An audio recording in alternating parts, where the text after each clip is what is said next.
Bonjour à toutes et à tous. Je vais vous expliquer en fait qu'est-ce que ça veut dire les figures de style. Autant vous dire que je rentre pas trop dans les détails et que je me contenterai de vous citer les figures les plus utilisées. Ce que je vais vous apprendre est simple qu'indispensable aussi bien pour passer l'épreuve du bac et aussi pour les universitaires qui sont censés maîtriser les figures de style et surtout dans les commentaires composés. Donc c'est parti, on commence. Qu'est-ce que ça veut dire les figures de style? Donc comme définition, les figures de style rendent le texte écrit ou parlé plus expressif. Cette expressivité est obtenue par un écart de l'usage ordinaire de la langue.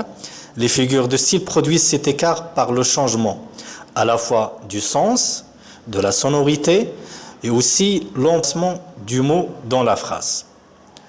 Donc, ces figures touchent à la fois le fond et la forme du texte, que nous pouvons les classer en fonction de leur objectif. Donc, nous avons les figures de répétition, d'insistance, voilà, ou bien les figures d'amplification, d'atténuation. Après, donc, nous avons les figures d'opposition, de substitution, et enfin, les figures d'équivalence. Pour les figures de répétition ou bien d'insistance, donc ces figures de style reposent sur la répétition d'un mot ou d'une structure de phrase afin de mettre en valeur une idée, celle qui est répétée. Donc il y en a plusieurs types. Donc nous avons l'anaphore, l'épiphore, la répétition, le parallélisme, le chiasme, l'accumulation, la gradation et la prétérition. Donc nous commençons par l'anaphore. Donc c'est une répétition d'un mot ou d'un groupe de mots en début de phrase, de vers ou de proposition. Par exemple, Rome, l'unique objet de mon ressentiment. Rome, à qui vient ton bras démoler mon amant. Donc ça c'est pour les mots qui sont répétés au début. Donc on les appelle l'anaphore. Mais quand ils sont répétés en fin de phrase, là on les appelle l'épiphore. Donc c'est la répétition d'un mot ou d'un groupe de mots en fin de phrase. Par exemple, musique de l'eau, attirance de l'eau. Donc l'eau est répétée en fait en fin de ces deux phrases. Si c'est pas répété ni au début ni en fin, donc on l'appellerait simplement la répétition. Donc c'est la répétition d'un mot plusieurs fois dans le texte, d'accord? Mais le mot est dispatché, donc ça veut dire c'est séparé dans la phrase ou bien dans le texte. Donc après nous avons le parallélisme.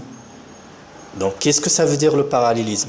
Donc elle consiste à reprendre la même construction de phrase syntaxique ou le même rythme en deux endroits d'un énoncé. Par exemple, j'ai tendresse pour toi, j'ai passion pour elle. Donc si vous remarquez bien, la structure donc, de la première et la deuxième phrase est semblable. Donc ça c'est le parallélisme. Après nous passons au chiasme. Donc c'est aussi une sorte de parallélisme qui dispose ces termes de manière croisée, selon le schéma AB-BA. Je donne un exemple. Ce n'est pas l'État qui appartient au prince, c'est le prince qui appartient à l'État. Donc si vous remarquez bien les mots qui sont gras, donc dans la première phrase, donc on commence par l'État après le prince, et là, dans la deuxième phrase, donc c'est croisé, donc on commence par le prince, et après donc c'est l'État. Donc après le chiasme, nous avons l'accumulation. Donc c'est le fait d'ajouter des termes de même nature, de même niveau, de même fonction, d'accord, afin de produire un effet de quantité ou de variété. Je donne un exemple. Ils ont des pointes, des épines, des lames, des griffes, des ongles. Si vous remarquez bien, donc ces termes, on peut dire plus ou moins, sont des synonymes. Donc s'il y a une différence, d'accord, donc entre dans les mots en fait répétés, Donc là, on ne parle pas d'accumulation, mais on parle de gradation. Attention, quand on dit gradation, ce n'est pas forcément en fait ascendante. Donc ça peut être descendante. Donc c'est le fait d'accumuler des termes de même nature dont l'intensité est croissante ou bien décroissante. Donc je donne un exemple. Pour la gradation ascendante, on peut dire montante ou bien croissante. Donc on dit je meurs, je suis mort, je suis enterré. Donc vous voyez l'ordre en fait chronologique. Donc le fait de mettre le mot mourir au présent, après donc de citer en fait ce qui est après la mort, donc je suis enterré. À part la gradation ascendante, je donne aussi un exemple pour la gradation descendante. Donc Madame Cambremer serait ravie, heureuse, contente. D'accord? Donc on voit par exemple en fait que le mot ravi, ça renvoie en fait à une joie qui est à un niveau plus élevé que le fait d'être juste content. À part la gradation, nous avons aussi la prétérition. Donc il consiste à faire semblant de ne pas vouloir dire quelque chose alors qu'on est justement en train de le faire. Ça, vous le remarquez souvent, surtout en fait pour quelqu'un qui est raciste. Il commence toujours sa phrase « Je ne suis pas raciste, mais je n'aime pas les noirs ». Ou bien « Je ne suis pas je n'ai rien contre l'islam, mais je n'aime pas les musulmans ». Et ainsi de suite. Donc comme la phrase aussi que je viens de citer « Je ne voudrais pas me mêler de ce qui ne me regarde pas, mais… » ainsi de suite. Donc toujours après le « mais », donc on trouve on trouve en fait le contraire donc de ce qui est dit, donc le début de la phrase. Donc le mot mais déjà en fait il permet d'attirer l'intention sur ce qui va suivre. Après nous avons les figures d'amplification ou bien d'atténuation. Donc ce sont des figures qui consistent à accentuer la force ou la violence d'une idée ou d'un sentiment. Les figures d'atténuation servent à l'inverse à atténuer, à adoucir la dureté d'une réalité ou d'une émotion. On commence, en fait, il y en a 3 que je vais vous citer. Donc il y a l'hyperbole, la litote et l'euphémisme. Donc on commence par l'hyperbole. Donc pour l'hyperbole, c'est un procédé qui consiste à exagérer une perception, un sentiment, en le grossissant à l'extrême. Ça veut dire on exagère. Exemple, je meurs de faim. Donc on comprend que le mec il a vraiment en fait trop faim qu'il ne peut plus supporter. Donc ça c'est une forme d'exagération. Après nous avons la litote.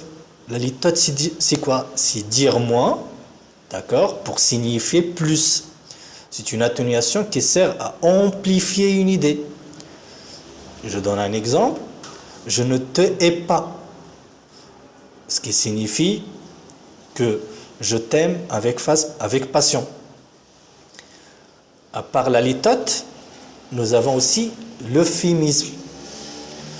Donc pour l'euphémisme, donc comme son étymologie l'indique, donc ça veut dire emploi d'un mot de bon augure. C'est un procédé d'atténuation qui consiste à employer un mot ou une expression plus faible pour désigner une réalité plus dure afin de l'adoucir. Par exemple, au lieu de dire « il est mort », on dit « il nous a quittés ». Donc c'est plus doux et c'est plus simple en fait à dire pour atténuer en fait la sensation ou bien le fait de mourir. Après, nous avons les figures d'opposition. Pour les figures d'opposition, ils rapprochent des termes dont le sens est contraire. Le but est de créer un effet de contraste pour souligner la tension entre 2 idées, 2 personnages et ainsi de suite. Donc, nous avons 4 que je vais vous citer. Donc, nous avons l'antithèse, l'oxymore, le paradoxe et l'attelage. On commence par l'antithèse. L'antithèse, c'est le fait de rapprocher deux éléments opposés au moyen d'une construction symétrique. Exemple, je vis, je meurs. La première phrase. Après, nous avons je me brûle et je me noie. Comme vous le remarquez, donc vivre et mourir, donc, ce sont des antonymes. Brûler, le fait donc de dire aussi je me brûle et je me noie, donc on voit aussi deux verbes qui sont des antonymes. À part l'antithèse, nous avons aussi l'oxymore. Donc l'oxymore, c'est le fait donc ce sont deux mots opposés, sont juxtaposés aux coordonnées. Le but est de créer un effet inattendu, surprenant. Ça veut dire on prend un mot et on met à côté son contraire. Donc, par exemple, cette obscure clarté, ou bien on peut dire un blanc noir, et ainsi de suite. Après, donc, nous allons voir aussi le paradoxe. Ça veut dire quoi? C'est un énoncé qui paraît contenir une contradiction. Le paradoxe est très efficace dans une argumentation, car il surprend et remet en cause les évidences. Je donne un exemple. On est quelquefois aussi différent de soi-même que des autres. Après, nous avons l'attelage. Ça veut dire quoi? C'est le fait de rapprocher deux compléments désignant un élément concret et un élément abstrait. Par exemple, il admirait l'exaltation de son âme et les dentelles de sa jupe. Donc là, on voit que Flaubert rapproche deux mots qui sont distincts. Donc nous avons l'âme et nous avons la jupe. Donc ça, c'est pour provoquer quand même un effet comique et aussi pour illustrer l'ironie flaubertienne. Après, donc, nous avons les figures de substitution. Donc, ces figures consistent à remplacer un mot ou une idée par un autre mot ou une autre expression qui va apporter une nuance ou un effet inattendu. Je vais vous citer aussi 4. Donc, nous avons la métonymie, la synecdoque, la périphrase et l'antiphrase. Commençons par la métonymie. Donc, il remplace un mot par un autre terme avec lequel il entretient une relation logique d'appartenance, d'origine, pour effet d'insister à comprendre les rapports entre ces éléments, à réfléchir sur la causalité des faits. On va donner un exemple. L'Élysée a déclaré ce matin. Donc l'Élysée, c'est un endroit. Donc il est employé pour désigner l'activité qui s'est exercée.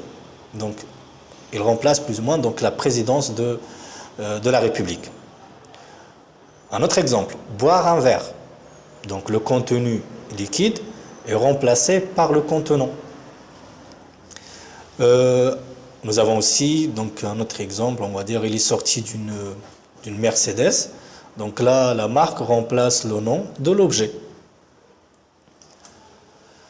Donc après, nous avons la synecdoque. Donc c'est une forme de métonymie qui consiste à remplacer un mot par un autre terme, avec lequel il entretient un rapport d'inclusion. Donc, qu'il soit le tout pour la partie ou bien la partie pour le tout. Exemple, il y a une voile à l'horizon. Donc, la voile, c'est une partie qui désigne le bateau. Et aussi, nous avons la périphrase. Qu'est-ce que ça veut dire? C'est le fait de remplacer un mot par une expression qui le définit. Exemple, le pays du soleil levant. On parle ici du Japon. Ou bien si je vous dis la capitale spirituelle du Maroc, on parlera de Fès. Et ainsi de suite. Donc, après la périphrase, on passera à l'antiphrase. Donc c'est un élément en fait de l'ironie, une figure pour illustrer l'ironie, il consiste à exprimer le contraire de ce que l'on veut dire, quoi. Par exemple, quand tu veux te moquer en fait de quelqu'un, tu peux le dire que tu es intelligent. Si dans un autre sens, tu es en train de le dire comment tu es stupide.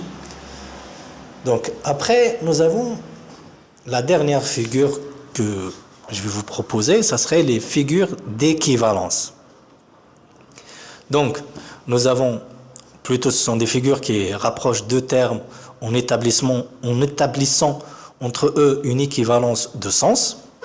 Nous avons la comparaison, la personnification, l'animalisation, la réification, l'allégorie et la prosopopée. Donc on commence par la comparaison. La comparaison, c'est le fait de mettre en relation deux termes ayant un point commun, un comparé et un comparant, à l'aide d'un outil de comparaison, comme par exemple comme, tel que, ainsi que, semblable, même de, plus, moins et ainsi de suite. Je donne un exemple. La musique souvent me prend comme une mère. Donc l'outil de comparaison ici, c'est comme. Mais si l'outil de comparaison s'absente, là on ne parle pas de comparaison, on parle plutôt de la métaphore. Donc on va dire, c'est plus ou moins similaire à la comparaison, mais sans outil de comparaison. Je donne un exemple. L'amour n'est que le roman du cœur. Donc là, ici, on compare l'amour et le roman du cœur. Mais si on veut, si on met par exemple l'amour est comme le roman du cœur, donc là, on sera dans la comparaison. Mais si on supprime en fait l'outil de comparaison, on est sur la métaphore. Après, nous avons la personnification. Donc pour la personnification, c'est aussi une métaphore qui accorde des caractéristiques humaines à un objet, à un animal, à un être inanimé. Par exemple, Venise, pour le bal, s'habille. Donc là, on attribue un caractère humain en fait, à une ville qui n'est pas humaine. Après, nous avons l'animalisation. Donc là, ça consiste à attribuer des caractéristiques animales à un être humain. Comme vous le remarquez ici, donc on parle dans l'exemple, donc on dit les ménagères réunissaient leurs mioches pour donner la pâtée, comme des gardeurs d'oies assemblent leurs bêtes.